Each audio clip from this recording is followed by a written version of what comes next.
I just accomplished bucket list item. I hit a ball over the back net at TopGolf. Good job, me. Anyways, I was doing some research and I want to make a video about what it actually takes to hit it over the back net at TopGolf. So I feel like there's just so much misinformation out there. I was trying to find the information on the size of the nets, and this was literally the second thing that popped up. From Joel Harris, can you hit a ball out of TopGolf? His quick summary: it is very difficult to hit a ball over the net at TopGolf. For you, me, and anyone you know that is a long hitter, absolutely not. This is underlined, bolded. For anyone you know who plays professional golf, still probably not. For a long-hitting pro golfer from the top floor using a ball superior to the top golf ball, it's possible. For a competition-level long drive competitor, it's very possible with a top golf ball. So I've seen many comments very similar to this that's basically like, we accept Kyle Berkshire can hit it out of TopGolf, basically nobody else. Like, if you're one of the top couple long drive guys in the world, you can do it. So, did I cheat? Or am I one of the longest hitters in the world and I had no idea?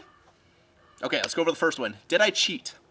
So I think common things on people thinking someone cheated would be using a ball that's not a TopGolf ball. I used a TopGolf ball. I did not cheat there. Probably using like a long driver, which I don't consider cheating, but no, I used this thing. 2002 King Cobra Offset SS 350. So this is a near 24-year-old driver. This is what I used to hit it over. It's got the stock shaft. The grip is like basically plastic at this point because it's never been changed. And the tee. TopGolf gives you these shitty low tees, which make it really hard to hit the ball high in the air. I use the TopGolf tee. And maybe the other one people would say is like mentioned in this article, if you're on the top floor. I was at the lowest floor. I did this at the Las Vegas location. This is where I hit the ball out, and I did it multiple times. And unfortunately, the best one was not on video. My sister-in-law was super excited that I was hitting it over the net, but on the simulator, it shows like the invisible wall, so you hit it, and then it just falls straight down.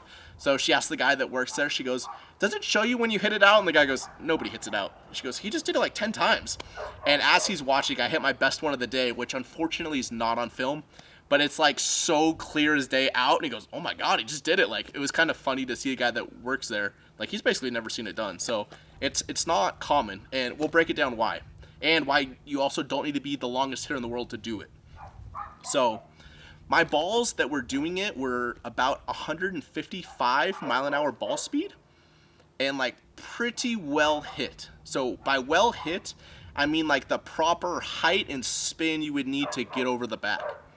And 155 sounds very slow, but this exact driver I tested in my backyard setup, and I hit 178 miles an hour like a year ago, and I've gotten faster since then. So those TopGolf balls are very slow, like about 20 miles an hour in my estimation slower. So on a perfect hit, 20 miles an hour is costing you like 40 yards. So the reason though I think this driver possibly was like a good thing for me is because it is so hard to get the height. This is going to be the main thing people can't get to get over the net. The back net, I guess they're not standardized. So it's somewhere between 215 yards and like 250 yards, somewhere in that area. And they're about 150 feet in the air. Like an okay amount of people can hit a ball faster than a good ball, faster than 175 miles an hour. So you'd have the speed to do it. But very few people can get a ball at 215, 230 yards deep over 150 feet in the air. So me doing speed sessions in my backyard, I figured out, I would say in the last year and a half, how to really hit a ball high, and that's how you maximize your distance. One of the reasons Rory McIlroy is always like one of the longest, if not the longest hitter on tour, is because of the height of his ball. Guys like Jake Knapp and some of these dudes, they hit a faster ball than Rory, but he hits it so much higher in the air that the ball goes further. So most guys on tour probably average like 120 feet. So hitting a ball at 215, I don't know, it's like 230 yards to get over 150 feet is the issue. So that skill, plus using an old driver that spins more and is probably higher angle than I would typically play, allowed me to really get that ball like 100, and I don't know, probably 70 feet in the air to get enough height to be able to clear the net. So you're basically looking at like a pretty perfectly hit 175 mile an hour shot. And the thing is, you don't want like a max distance shot. So I picture a perfect max distance shot. Let's say you hit 175 miles an hour. Let's say the ball lands at like 320 yards. It's probably apexing somewhere in like at the 160 yard range. I think you're getting like a pretty smooth oval. And that's on like a good spin, so you're probably like low 2000 spin. What you're actually going to want is like kind of like a max carry shot. So you're going to want the ball to go way higher than that, and it's going to just fall out of the sky and go nowhere once it lands. So the ball might go like 20, 30 less yards, but the whole goal is to get it to peak its height at like 220 yards deep. So the way you're doing that is you're just hitting up on it as much as possible. You're going to take the angle of this club, and at address, if you say you hold it like neutral normally, you're going to want to just like wide open this face. And the tricky part, this is like why it's so hard to do this, is TopGolf uses those little itty bitty tees. So trying to get under the ball is just very difficult. You can only hit up on it like a degree or two.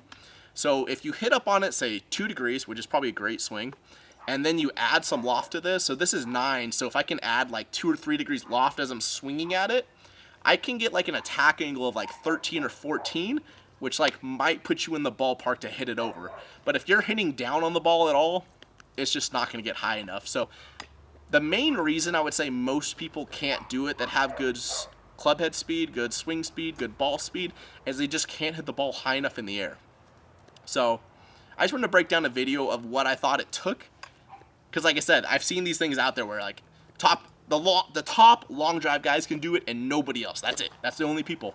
So I want to just break down like, hey man, I did it and I'm super proud of it. But it's not like as crazy as you think. You don't have to have 200 mile an hour plus ball speed to be able to do it. You have to know how to manipulate the ball flight. You have to know how to hit a high ball off a short tee, which is probably the hardest part. But